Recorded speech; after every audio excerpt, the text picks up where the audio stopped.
Perfect family প্ল্যানিংয়ে আপনাদের স্বাগত। কি করে বুঝবেন আপনি প্রেগনেন্ট কিনা?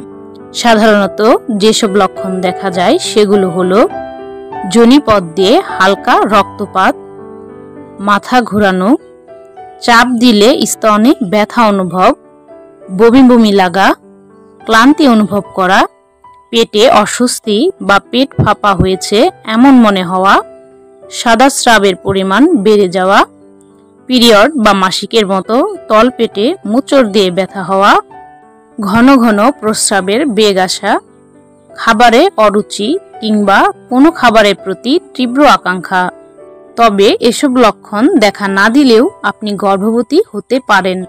তাই আপনার যদি কোনো মাসের পিরিয়ড বাদ যায় এবং আপনি যদি এর আগে কোনো জন্ম নিরোধক ব্যবহার না করে অনিরাপদ সহবাস করে থাকেন, অর্থাৎ বড়ি, কন্ডম, ইনজেকশন বা অন্য পদ্ধতি না নিয়ে থাকেন, সেক্ষেত্রে যখনই দেখবেন যে নির্দিষ্ট তারিখে মাসিক শুরু হয়নি, তখনই আপনি প্রেগন্যান্সি টেস্ট করে নেবেন।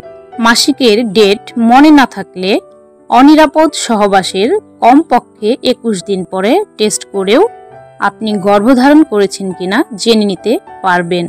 বাসায় প্রেগন্যান্সি টেস্ট করার জন্য আপনার নিকটস্থ ফার্মেসি থেকে প্রেগন্যান্সি টেস্ট কিট কিনে নিন। দিনের যে কোনো সময়ের প্রস্রাবের নমুনা নিয়ে প্রেগন্যান্সি টেস্ট করা যায়। প্রেগন্যান্সি কিটে প্রস্রাব দেওয়ার পর কয়েক মিনিটের মধ্যেই ফলাফল দেয়। যে কোনো কিট ব্যবহারের আগে অবশ্যই বক্সের গায়ে দেওয়া ছবি বা নির্দেশনা ভালো করে দেখে নেবেন। পরিবার পরিকল্পনা বিষয়ক বিস্তারিত তথ্য জানতে লাইক, কমেন্ট, শেয়ার ও সাবস্ক্রাইব করে পাশে থাকুন। ধন্যবাদ।